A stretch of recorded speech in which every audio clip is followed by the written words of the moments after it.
Welcome to Beyond the Call podcast, where we tell the stories of those people behind the jobs we rely on. We go into the good, the bad and the ugly, and we shine a light in what can be a dark place. Just a warning, the content can be graphic and distressing, so please use your discretion. Please like and subscribe on your podcast platform and our social media. And if you have feedback, I read every single one. Let's get on to this episode of Beyond the Call. G'day everybody, and welcome back to another episode of Beyond the Call. I'm delighted today that we've got another guest. Lori Hodges is from the big old US of A.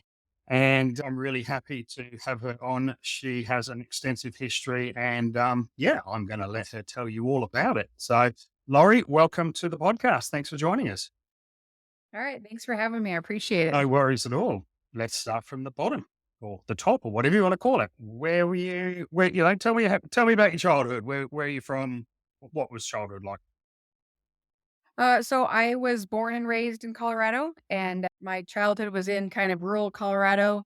Growing up, I was in the Civil Air Patrol. I don't know if you know what that is, if anybody knows what that is, but that's an auxiliary of the Air Force. So you start at like 12 years old, you learn to fly, and you do search and rescue. So I kind of at a young age kind of got into emergency services from a very young age. I had kind of a regular family for the beginning of my life, and then my father ended up becoming an alcoholic and a drug addict. So around the time of about 11, my world kind of changed. And I went from kind of a stable household to kind of one of more uncertainty. And that then led me to spending more time kind of doing the search and rescue, kind of figuring out where I wanted to go there. And then that just kind of led me into becoming a paramedic, a firefighter, and then later an emergency manager. Okay. Do you have any siblings? Yes, I have an older brother and a younger brother and a half sister. Defense or Air Force was what, that was the goal when you were young. Yeah, when I was younger, I wanted to be a fighter pilot. Yep. So that was my big dream was to be the first female fighter pilot. Nice. Doesn't everybody? Everybody wants to be a fighter pilot. Yeah. Okay, so were you a good student? No, not at all. I was very social as a young person, and I cared more about kind of the friendships and hanging out with my friends than I did school. So I was kind of your average C student. Yeah. So what took you into paramedic school? Like, is that something you sort of gravitated towards later on, or was there a moment? Well, looking back, it seems like it was an obvious thing. But at the time in my 20s, I never thought of it. My mom kept telling me I should become a firefighter, and I thought she was nuts. And then one day I was at a stoplight. I lived in Las Vegas after high school. I was at a stoplight, kind of contemplating my life, figuring out what I should do. And an ambulance came kind of screaming by with lights and sirens. And all of a sudden I was like, that wouldn't be a bad job because I didn't really want a desk job and I didn't really know what I wanted to do. So I told myself, hey, I'm going to think about it for a little bit. And then that weekend, the Grateful Dead came into town and they were there for 3 shows. And while I was at a show, a lady in front of me she took LSD and she ended up seeing demons and she had a seizure. And so I kind of helped her not hit her head against the metal rail. I didn't know anything about medicine at the time. And then I followed her down with the medics to the medical tent and I watched them work. And I kind of took that as a sign that, the sign I was looking for. So within about 30 days, I had moved back to Colorado and I had enrolled in EMT school. And that's kind of what started it. So Grateful Dead is kind of who saved my life there. Yeah, one of those serendipitous moments. Yeah. And I'm probably the only person who can say that too, that the Grateful Dead saved my life. Absolutely. So over there, it's different compared to here. Here, all our ambulance services are, it's become, there are more and more privatized ones, but we all have state-based sort of ambulance. Over there, it's different, isn't it? It's mainly through fire departments. Yeah, either it's private or it's through fire departments or it's through the government, like city or county would have an ambulance service in some cases. Okay. Yeah. And is there, without starting World War IV over there, is there one better than the other as in like an entry level or an entryway, or does one have, is one a particular entryway to the others? Well, it was easiest to go through the fire route to get to become an EMT, a working EMT, was to become a volunteer firefighter, kind of work through that. You get some experience and then you go into getting a job. But yeah, that was the best way that I found to get into the field was become a firefighter. Okay. And is it on the job type training over there? So you do like obviously some classwork and then you're out on the job, or over here now you need a degree. Um, when I Yeah, was, it was on the job type of stuff, an on the job diploma. yeah, I don't know if they require a degree now. When I got in, they didn't require a degree. You needed to have the EMT certification, and then really you did your clinicals, which was on the job training. And then as a paramedic, you do, your clinicals as well, and you do your field work, and then you do your internship, and you make sure you can pass through that. So, but that was really all that you needed. And then once we were certified, you just had to find a place that you could get employed. Yep. Yep. So did you enjoy the early stages? I did. I loved being a paramedic. I really liked being an EMT. I didn't think I was gonna like being a firefighter, but I figured that's the best way to get in, and then I loved being a firefighter. Um, I enjoyed the fact that no day was the same. I liked the uncertainty in the job. And I really liked, working with the patients, the one-on-one. I had to learn the hard way when I became a paramedic to step away. My mentors wouldn't let me touch a patient when I became a paramedic because they wanted me to see the whole scene and be able to manage the scene instead. So I had a very hard time with that. So they'd have me stand at the door and direct everybody. But once I got used to that, then you get to see kind of how that helps you. It keeps you from getting tunnel vision and everything else. So yeah, I liked all of it. I just didn't, after a while, you deal with enough drunks, you deal with getting beaten up enough. But then after a while, you're like, "Yeah, maybe something else is gonna be good here," but I did enjoy it quite a bit. Yeah. Yeah. So you were exposed to some violence yourself. Yeah, I worked up in, Summit County where all the ski resorts are here in Colorado, so, I don't know if you guys have heard of them, but, like, Breckenridge Vale and all that stuff, that's all up kind of where we were at, and so head injuries was a big, injury that we had, and with head injuries, you have people whose personalities change, and a lot of times they wanna kill you for whatever reason, and so we got a lot of patients, either drunk patients who, would get violent, or we would have a head injured patient who is normally a very nice individual, and then their personality just totally changes. So Yeah. that's definitely I a always found hazard that of the job. fascinating with head injuries. I'm I remember one of my biggest learnings early on was a person who was bilingual. They were from Israel and they spoke perfect English and obviously Hebrew. And his partner, who he'd been king hit, and his partner was she was an Australian girl. He was from Israel, but he would only speak in Hebrew. And she said he speaks English without an accent. He is, and he would not. And the police wanted to just put him in the lockup because he had been in a bit of a fight, and then he got king hit.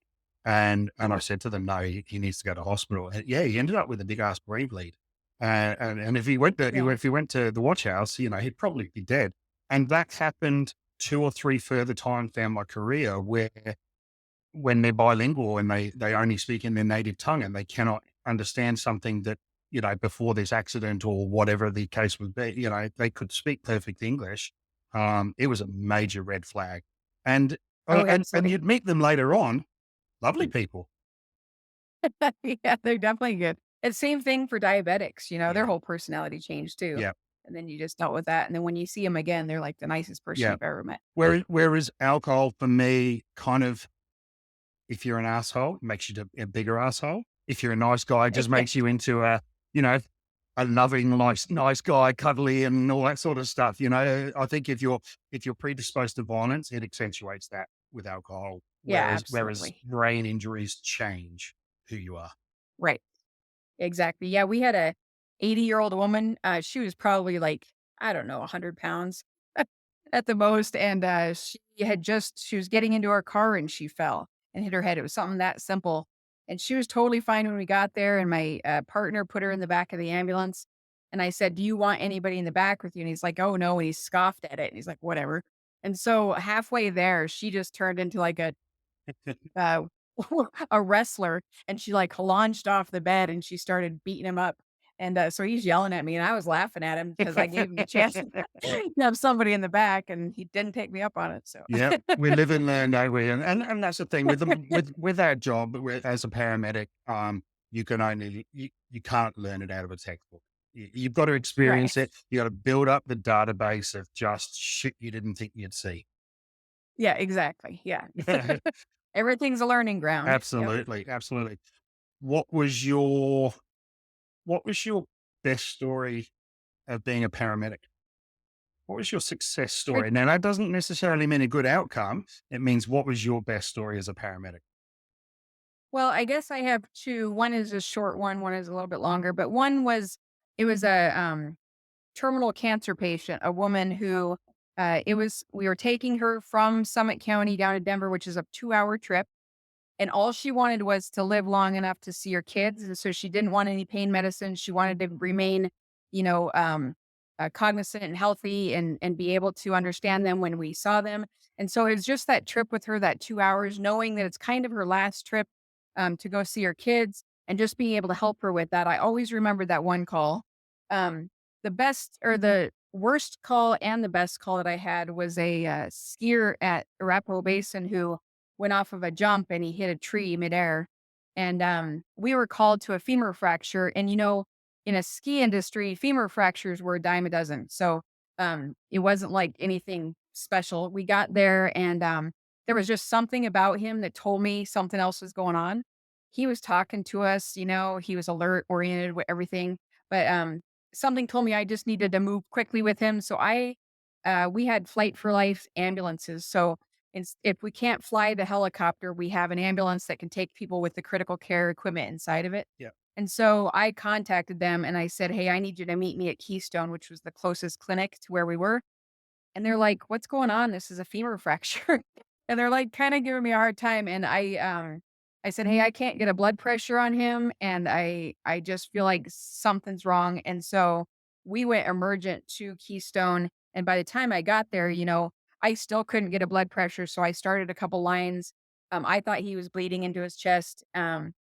And so when we got into the clinic staff even was giving me a hard time. They just thought I couldn't get a blood pressure. And so, because he was so alert, he looked good. He didn't look like he was injured at all, didn't have visible injuries. But when they did x-rays of him, he had blood in both of his lungs and he had broken multiple ribs. He ended up losing his spleen, losing a kidney, not losing his spleen, but he had a fractured spleen. He lost a kidney. He ended up having to have the 2 chest tubes. So we were with him for 4 hours on a transport to Denver in a critical care ambulance because it was blizzard Yeah. conditions. Um, and so we gave him 8 units of blood and 13 liters of fluid on the way down to Denver. And we had to stop halfway because we ran out of oxygen and we had to trade out oxygen with another ambulance. So it was probably the most complex call that I've ever been on. And then when we got to Denver, they rolled him into what we call T1, which is an or operating room. So you go straight into an operating room from the ambulance, and they opened him up right there. But he did live, and he was, highlighted in a magazine, Life magazine later about people who lived to tell their tale who shouldn't have lived, and, so that was a really good call just because everything went against him. I mean, everything went Yeah. against him. He looked fine. He wasn't presenting in any way. There was blizzard conditions, high skier traffic on the way down to Denver, so there was just no reason why he should have lived after everything that happened to him, Your but he gut. did well, You he trusted survived your it. gut. Yeah, Yeah. And I think people that's one of the number one lessons I always had if I ever had students was trust your gut. If you think something wrong, it probably is. And I'd rather absolutely. be wrong about trusting it than not trust it and then you're in the shit. Yeah, and I see that more in emergency services than really any other field. If anybody tells you, "Hey, my gut's telling me something's about to go bad," everybody trusts Yep. it because there's just something in our field where we just know that your gut is gonna be telling you the right thing, so you follow it. Absolutely. Yeah, and in regards to your first story, I was fortunate over here where I was part of the team that expanded the ambulance wish program to Townsville, where I live. It had already started in Brisbane. An ambulance wish is essentially a palliative care service run by volunteers where we take people out on their dying wish while they're in palliation and they can't do it of their normal means. So we took people to a footy game. We've taken people to the beach for the last time or fishing for the last time. We've taken somebody home to have a morning tea where they do a sing along. It might be to return to country if they're Indigenous, all these beautiful things. And when you do them, it's a real mixture of emotions for everyone involved because you can tell the moment that people realize this is probably the last time this is going to happen. And Right. there's gratefulness, there's being mindful and present, and then there's sadness, and there's grief, and there's joy, and it's every roller coaster of emotions. But it was an absolute privilege to do. It's one of the coolest things I've ever been involved with. Yeah, it's great to be able to just give them that one thing, Yeah. if there's nothing I else. mean, we Yeah. used to do it definitely informally. If somebody wanted an ice cream on the way to hospital, or I worked in a single officer station, and my offsider once he was going into hospital, and his wife was already in hospital, and it was her birthday. So she stopped and bought a card on the way to hospital. He obviously wasn't emergent or anything like that. That would be kind of weird, but and Yeah. she stopped to the shopping center, nipped into the newsagent, bought a birthday card, and he got to fill out a birthday card and take it and see his wife and give it to him on his birthday, which he wouldn't have been able to do. So lots of Yeah. informal thing happens. The problem is, it's just getting too busy to do that stuff. Yeah, that's true. Yeah. Workload goes up, and the opportunity to do that sort of thing, you'd get hung now. You just don't have the time. The jobs are just waiting. Yeah, I do think too that they put too much on you, Yeah. so you are just running and running and running, so you can't take the time that you need to take Yeah. with patients to create good patient care. Did How did you go mentally while you were a paramedic? Was there any signs of burnout, any signs of trauma, any signs of changes to who you were? Yeah, I started becoming really cynical. So when I was at that Grateful Dead show, the thing that I remembered the most was that there was no judgment at all, that the paramedics were just trying to get people on their way, trying to get them to enjoy the show, right?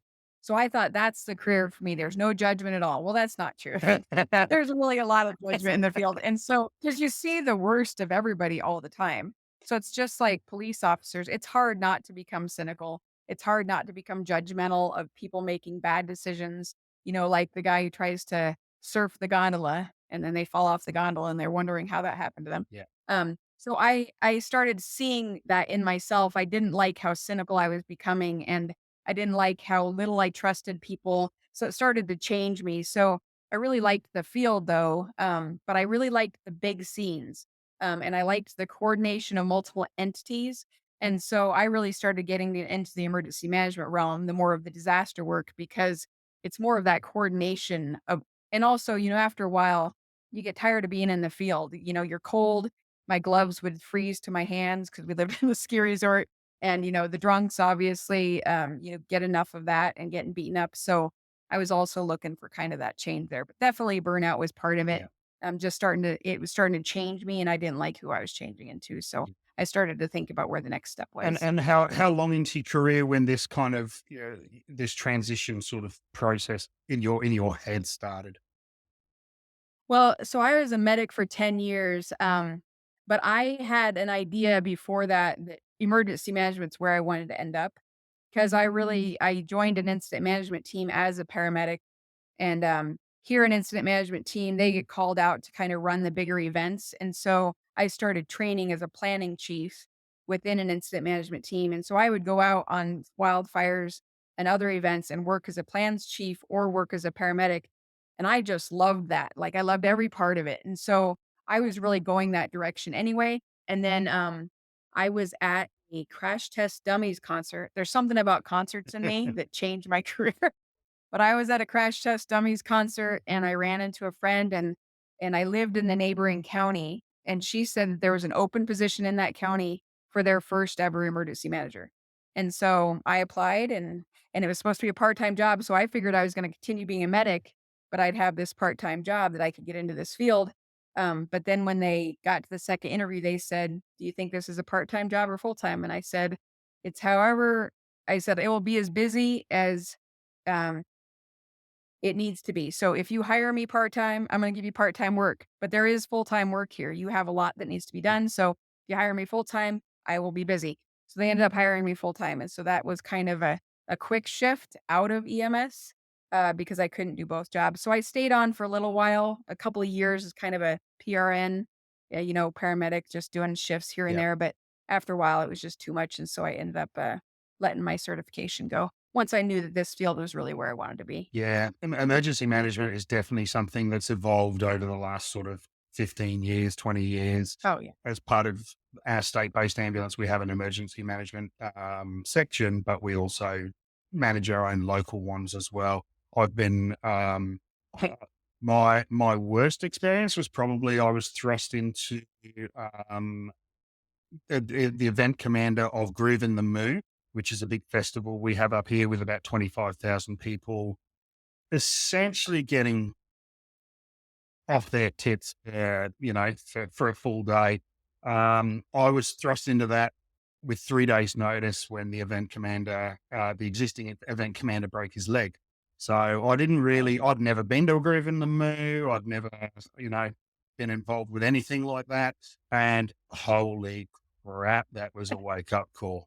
Um, well over well over 100 bags of fluid, 100 on Danzatron. Most people, their issues were they would because there was dog sniffers and stuff, they would take all the pills they had at one time when they saw the dogs. So Oh, they're all taking 7 ecstasy tablets or whatever, and then they're all hyperthermic, and tachycardic, and it's just there was a number of women who presented who had lost their tablets, and wanted us to get them out. We're like, no. So, people can use their imagination where they're hiding them. It was an overwhelming. And look, nobody died. There were some very sick people. We took some very sick people to hospital, but it was one of those things that I realized I'm not doing this again unless I am in control of this 100%. And unluckily, they actually lost. They cancelled from then on, and there wasn't any more. COVID hit, and then life came to a standstill when the festivals were concerned. But it was I was part of the Commonwealth Games over here, and part of the event commanders with that, and brilliant learning opportunities.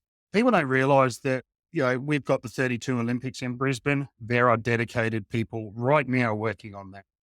We yeah. don't even have venues sorted out. They don't know whether they're going to build a new venue or anything like that. There are emergency management teams. That's what they're dedicated to, is running the Olympics. The logistics of some of these are just enormous. So when you Yeah. did EM, you were just like the fire and paramedic side of things, or did you work alongside police? No. Yeah, it was at county level. Like, So it was for the whole county. So it was really all emergency response, but also everybody at the county, the assessor's office, the building department, all those people are involved too, especially in the recovery. So I was hired in after the largest fire in Colorado's history was in that county. And so they knew that they needed emergency managers. So I came into a recovery where we had mudslides and roads washed away for years after that fire. Yeah, I worked with all of the county departments, but I had to teach them emergency management at the same time because I was the first person, which is actually a good thing because you can build the program from the ground up. And also it's the best way to learn is to learn from, start the foundation and then go up from there. So I enjoyed that immensely. But I like those big events. But as you said, you don't just throw that together. You can't just come in and hope it's all going to work out and that you have a team. You have to be part of that planning. So you know what's in the background, what's happening. And I don't think most people understand how many people are in the background, making sure that everything in that orchestra is working, right? And that everybody has a role. And if everybody's doing their job and knows their role, it'll go well most of the time. And if something goes bad, you'll be able to handle it. yeah.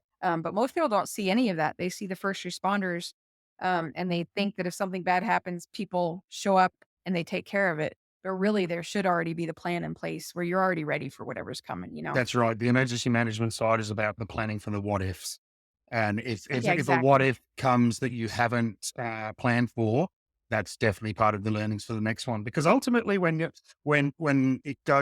have inquiries, if they have coroners courts, if they have legal inquests, things like that, if you haven't planned for it and it's something that you should have been expected to plan for, then you're the one held responsible.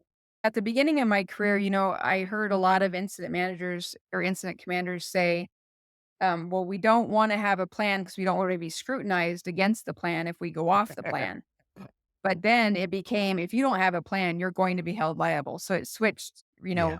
fast. So now people understand they got to have a plan, but the plans have to be flexible enough to where you can go off script and go back on script. You can't have something that's so rigid you can't keep up with it, you know? Yeah, and that's where you need experience that can make on the moment calls and things like that. You can't get into EM, yeah, straight out of university or whatever, because Right. you just, and my personal opinion is you don't have a clue. You don't know how big the system is. You don't know what's involved.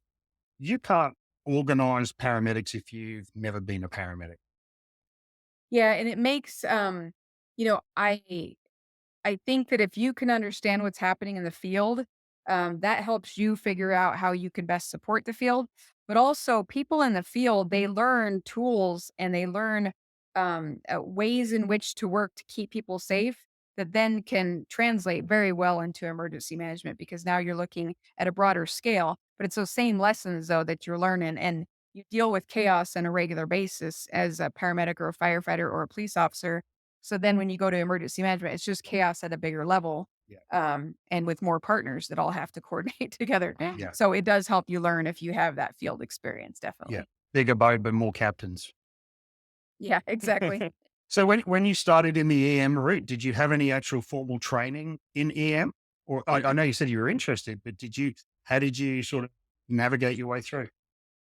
So when I got in, there were no degree programs. So I went to Metro State College here in Denver, and they had an individualized degree program. So I went to them and I said, I want a degree in emergency management. So we talked through what would that mean. We set the curriculum, and then they allowed me to take the classes I needed to get the degree. So it was really me creating a degree on my own. But it said it was a degree in emergency management, which helped me because then when I applied in Park County, nobody else had that degree. I made And it up. so they were like yeah, they're like, "Hey, she has a degree in this thing, so Yeah, let's go." So, but really it's just on the job. I learned what the job was. I mean, I knew what it was from being on an incident management team, but I did have to learn on the job in Park County to figure out, what was most important.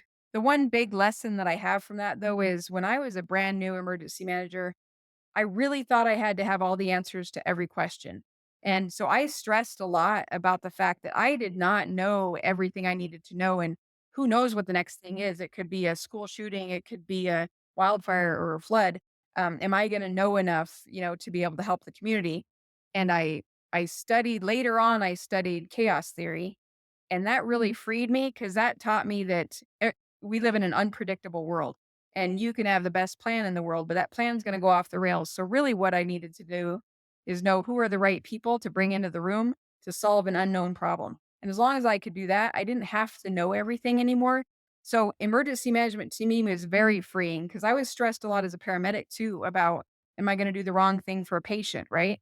But really, in emergency management, you're dealing with the unknowns all the time. I'm never going to know what's next, and I'm okay with that now. Anything can come our way, and we have the right team in place where they're just going to figure it out and manage it, yeah. you know? Really no different to business. A good businessman surrounds themselves with smarter people. Exactly. And the most innovative businesses know that they deal with disruption all the time. Yeah, And so that's the unknown and the unpredictable. And they have a system where they can move through that. yeah, And I think emergency management needs to go to that model more. We still use in America anyway, we still use a civil defense model from the 1960s and a very hierarchy, top down model where really we're a collaborative network of people. yeah, And so we really have to change our system in order to meet the needs of the disruptions that we're gonna see in the future, you know? yeah. Yeah, as is quite different, as is, we have local, so our government structure over here is we have the federal government, state governments, and councils. Each council has their local disaster management group, and that will be all of the agencies similar to what you're talking about, what you do. And they're made up of people that are officers in charge of stations or senior operations supervisors, that type of thing. And then those LDMGs, those locals, they sit into a district disaster management group, which is a bigger, like maybe consists of 4 or 5 LDMGs, and then that feeds into the state coordination or disaster group. So it's still that command and control structure where it's across and down. So Right. people still know what their responsibilities are. Um, but it doesn't feel like that when you're on the ground, because ultimately, when you're a paramedic in a disaster, you're still doing the same job. Right. Yeah, And that's exactly. and that's the most healthy thing to do, because otherwise it's overwhelming. If obviously triage is different if you're on a scene at a mass cas, that's a different beast. But if you're in a flooding event or in a fire zone or anything like that, then it's just a command and control structure. Most of the time as a paramedic, you're there mainly just in case. Might have Right. multiple posts around the fire depending on the size of the fire. We get some damn big fires here, same as you guys over there. And they take some coordinating. Anywhere in this country at one stage, we could be having floods, cyclones, fires, you name it, it's happening. We've got every extreme in this country, even within each state.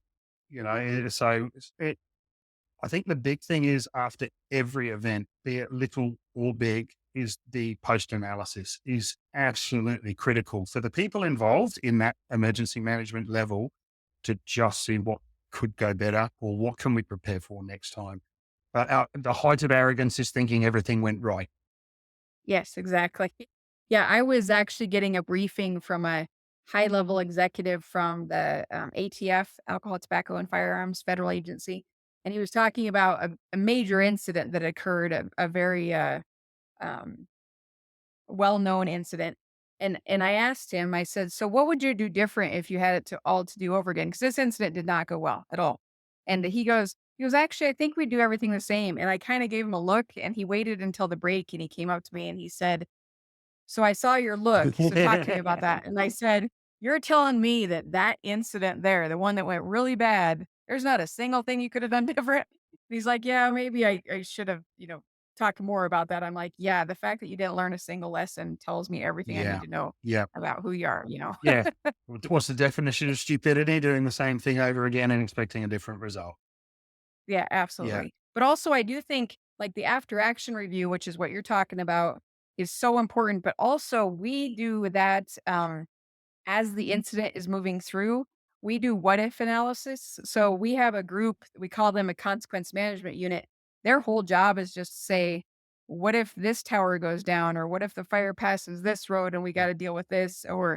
So they help us to kind of stay ahead instead of being in this reactive mode so that we can start already solving those problems. So if it does become a problem, we're like, that's not an issue anymore because we already solved it over here. Yeah. So that I think is just as important as that after learning is learning as you go. During COVID, we had the largest wildfire we've had in the state. It was in our county, the county that I'm the emergency manager for. But before that fire, we're dealing with COVID. And I was at a briefing and I said, our worst case scenario event is a large wildfire in the middle of this pandemic because we're bringing thousands of people in. We're not going to get the same amount of people. They're not going to be able to congregate the way that they normally do. Ask We and can't you have them shall fighting receive. fire. Exactly. But because I said that Yeah. though, we had a group of people who started working that problem. Yeah. They said, "Okay, how does the pandemic change how you do wildfire?" And so when we had the wildfire, we were ready for it. But yeah, people give me a hard time all the time because I'm like, "Well, what if this happens?" And then it happens. They're like, "You need to stop saying that." How are you individually when you see bad shit go down somewhere else? On a news report or something, a concert, a rush, or a collapse, this, that, and the other. I don't. I'm personally, I put myself right there. I can't help it. I hate it, but it's what would I do? Oh, absolutely. And also, we always get their reports afterward and we see what the reports say and what can we learn from that? How do we change our system to make it better from that incident so that we don't have the same thing happen? I don't want to be the person who's like, oh, they so messed up on this, and that.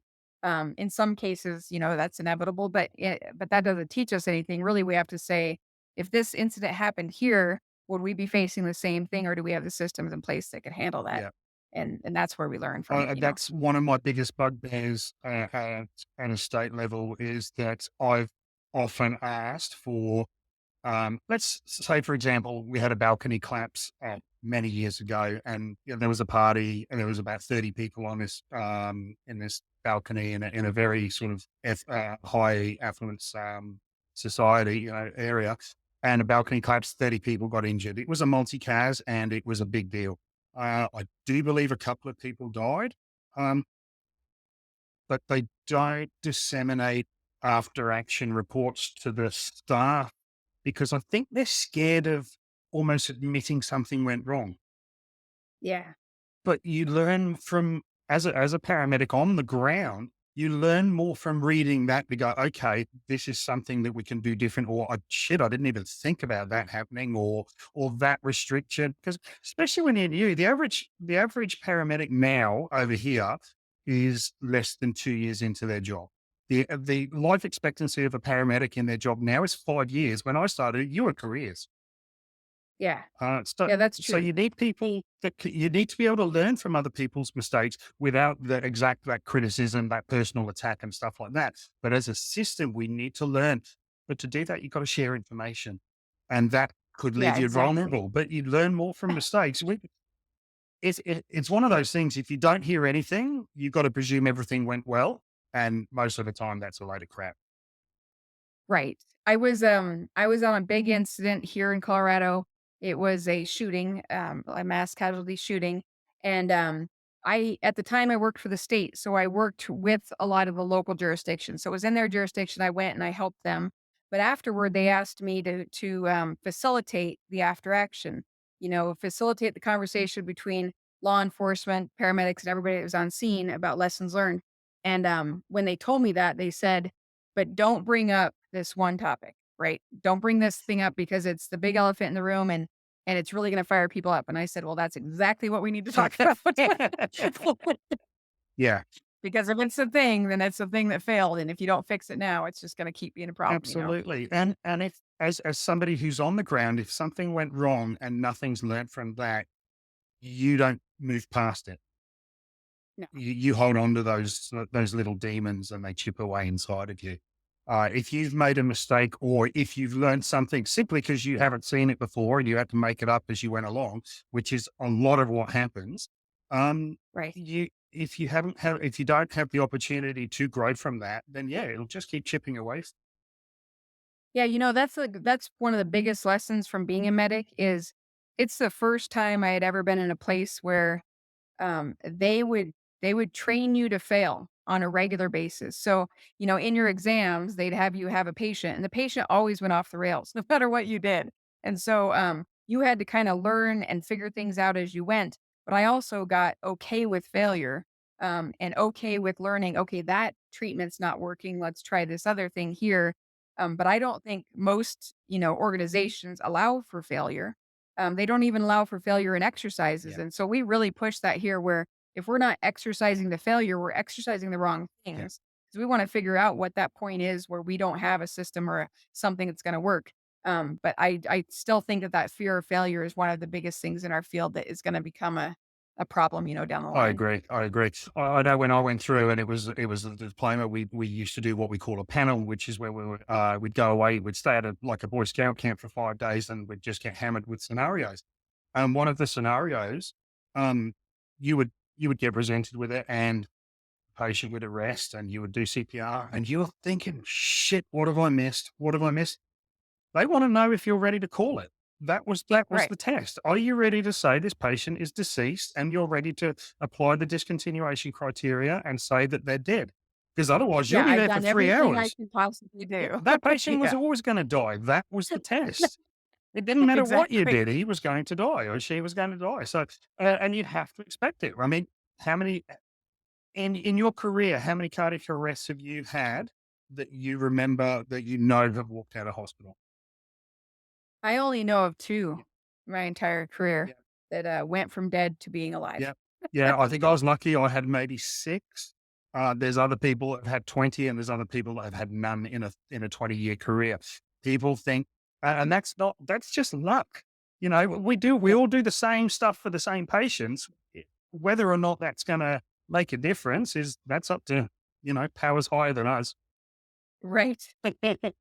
Yeah, both of mine were codes in the clinic where they were shocked within about a minute. So, Yeah. you had everything going for them in those My cases. favorite one, which I think I would have mentioned in maybe episode 1 when I did a solo one.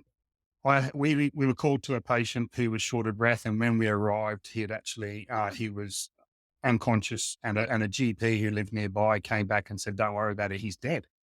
And, oh, okay, we didn't even know we were coming to a cardiac arrest. And he looked fairly young. Turns out he was like mid-40s, early 40s.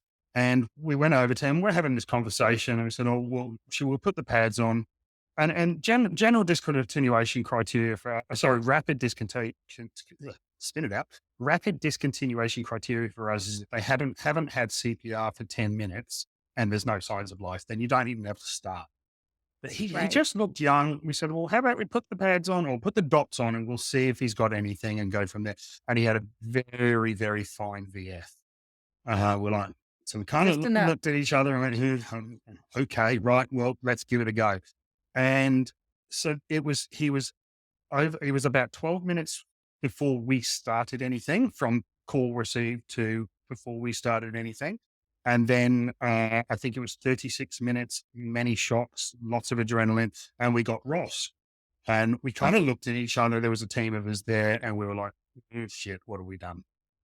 Oh, maybe he can be an organ donor. So we took him to hospital anyway, and they went straight up to the cath lab, and we just presumed that he would be an organ donor. And then about a week later, we were in the same hospital because there's about 7 hospitals in the area. And we were up at a nurse's station doing a transfer. And we said, oh, we're just chasing up a patient from last week. We just wanted to see how he went. His name's Bob Smith. And then all we heard from directly behind us, I'm Bob Smith. And we stood up Oh, and he wow. was standing in the doorway and he was there and he was fine. And we're like, and he goes, I heard I was crook. I said, mate, you weren't crook, you were dead. Like, did you see Yeah. any lights? Do you remember anything? He goes, no, don't remember a thing. He goes, I woke up in hospital. We broke almost every rib he's got. He was bruised from left, top to bottom. He had a big bruise on all his thigh where they did the rapid angio.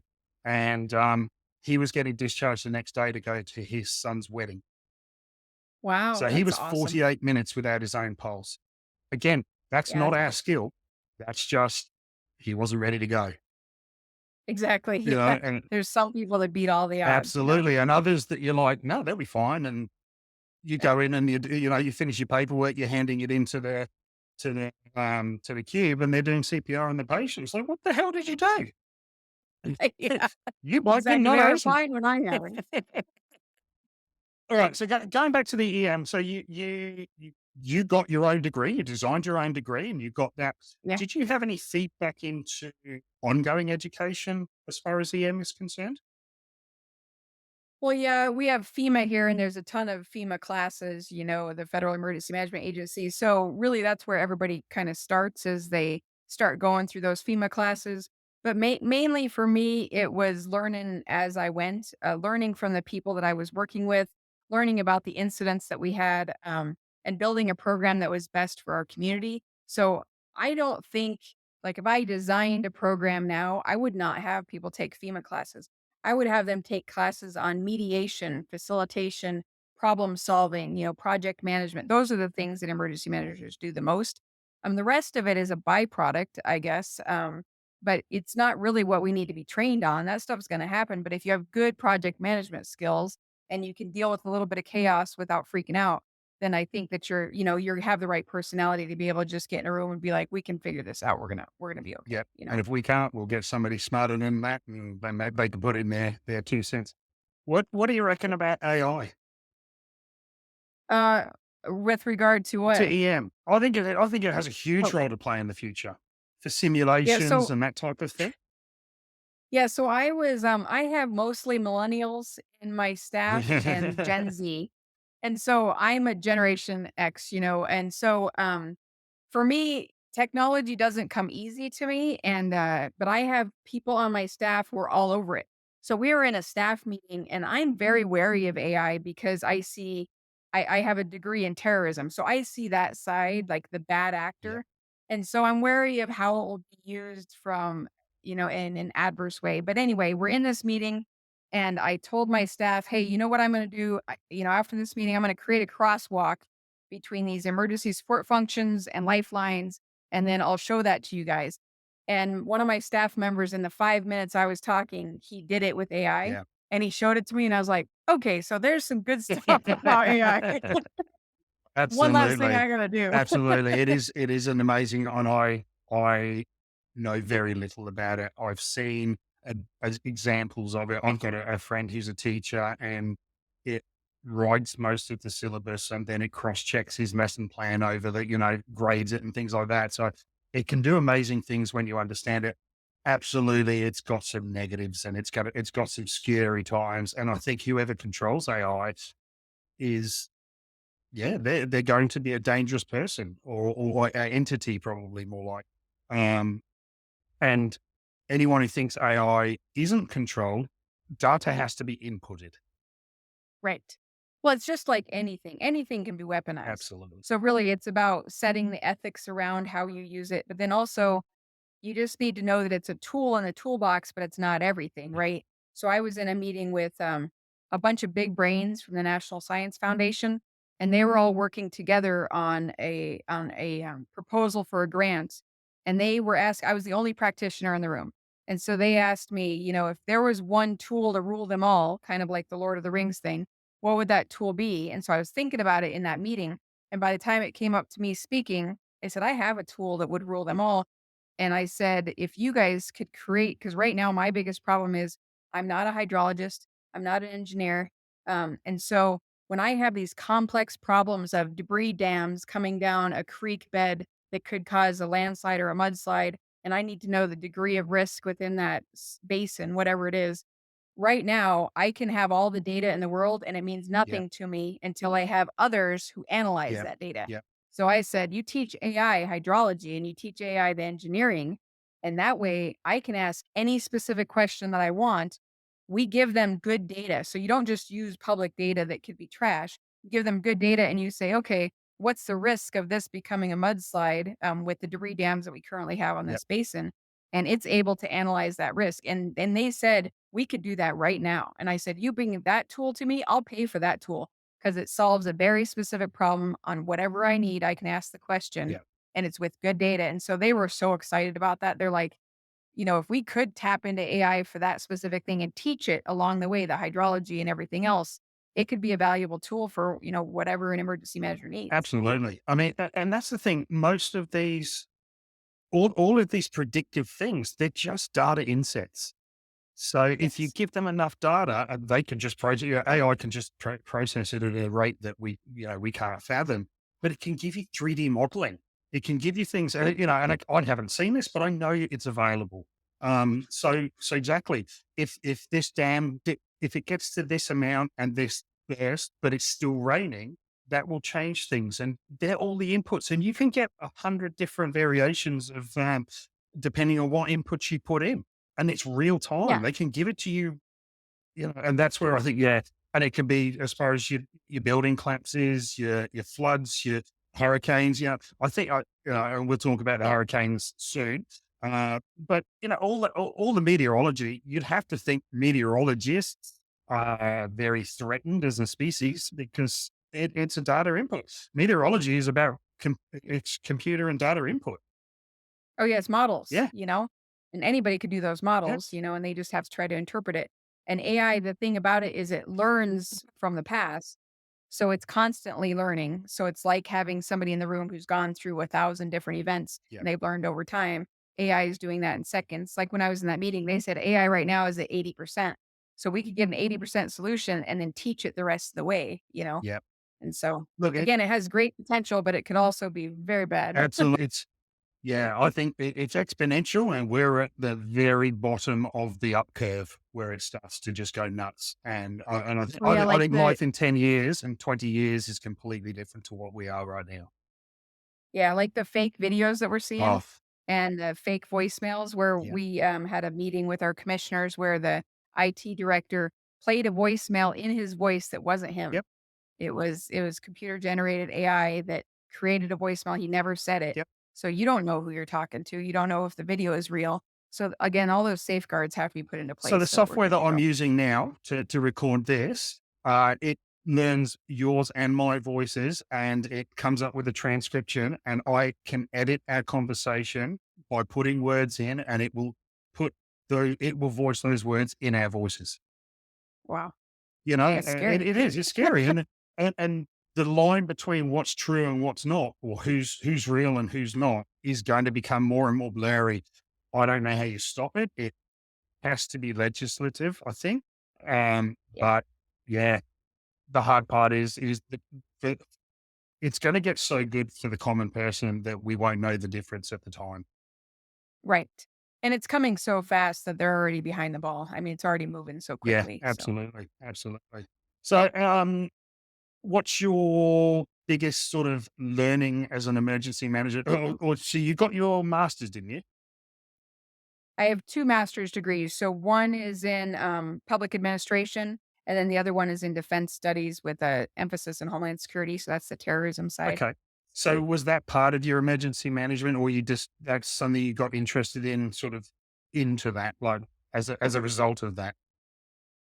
Well, the public administration was because it took me 13 years to get a bachelor's degree, and I just wanted to move straight into my master's and get it done with because my I was being held back in some jobs because I didn't have a Yeah. degree. So I just went through that. I got public administration because really that's what we do as well. I work in the public sector. I think I always will work as a public servant. So I did that, and then a few years later, or several years later, there's a program called the Center for Homeland Defense and Security, and it's for emergency managers, and it's for security professionals, but it's at the Naval Postgraduate School, and it's a free program. If you get in, it's a free master's. So it's taught by people who are in our field. It's about our field.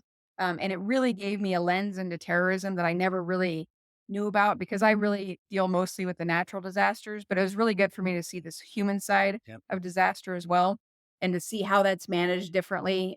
We had speakers, like I said, we had TSA come and talked about how they decided on 3 ounces for the bottles on an Yep. airplane and why, and they showed us the videos of what they went through, and so that was interesting. We had people who were in some major incidents that we've had, 9/11 or whatever else, come and give us briefings about why they made the decisions that they made.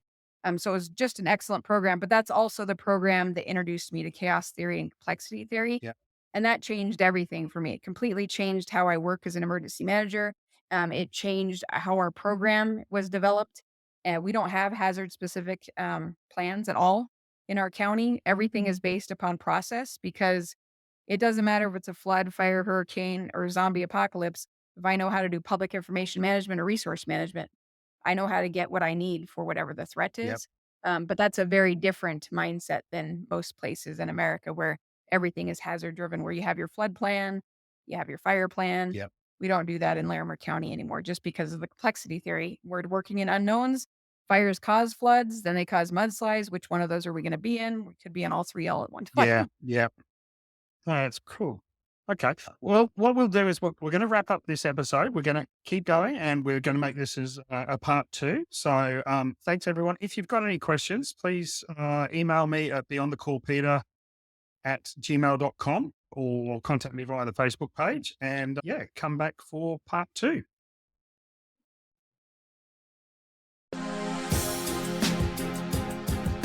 Thanks for listening to this episode of Beyond the Call. If you like what we're about, please make sure you subscribe, and if you can leave a review, that would be appreciated. If you have feedback or suggestions for future guests, please contact me via my socials. Please share with your networks and help me expand my reach. It's a great privilege for people to share their stories and allow us to go beyond the call.